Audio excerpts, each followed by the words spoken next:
RTV app వార్తల్ని క్షణాల్లో చదివే అవకాశం ఉంటుంది. ఒక న్యూస్ పేపర్, ఒక టెలివిజన్ ఛానల్ మీ చేతుల్లో ఎప్పుడూ ఉంటాయి. ఎలక్ట్రల్ బాండ్లను ప్రవేశపెట్టినటువంటి విషయం అందరికీ తెలిసిందే. ఎలక్ట్రల్ బాండ్ వలన ఎవరైతే డబ్బులు ఇచ్చారో తెలిసేటటువంటి అవకాశం అనేటటువంటిది ఈ దేశ ప్రజలకు తెలియదు. దాన్ని అడ్డు పెట్టుకుని వందల కోట్ల రూపాయలు బీజేపీ కార్పొరేట్ల దగ్గర నుంచి సమకూర్చుకొని ఎన్నికల్లో లబ్ది పొందినటువంటి విషయం ఈ దేశ ప్రజలందరికీ తెలిసినటువంటి అంశం. సుప్రీంకోర్టు ఎలక్ట్రల్ బాండ్లని రద్దు చేస్తూ గత నెలలో తీర్పిచ్చింది.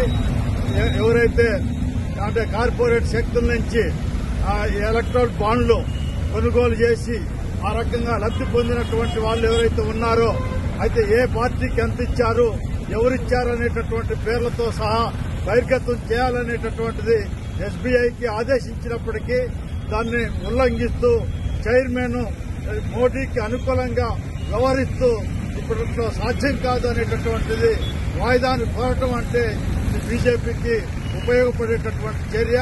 అందుకనే ఈ రోజు సుప్రీంకోర్టులో విచారణ జరుగుతున్నటువంటి నేపథ్యం ఉంది.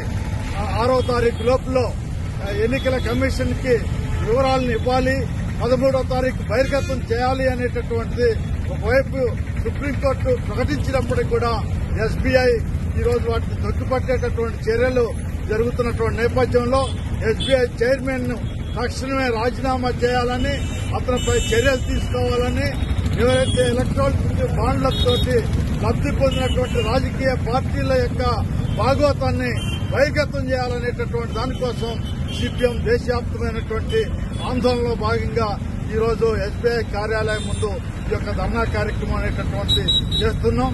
పాల్గొన్నటువంటి వాళ్ళందరికీ కూడా ధన్యవాదాలు తెలియజేస్తూ సెలవు. మరిన్ని వీడియోస్ కోసం ఛానల్ ని సబ్స్క్రైబ్ చేయండి. లేటెస్ట్ అప్డేట్స్ కోసం వాట్సాప్ ఛానల్ ని ఫాలో చేయండి. అండ్ లింక్ డిస్క్రిప్షన్ లో ఉంది.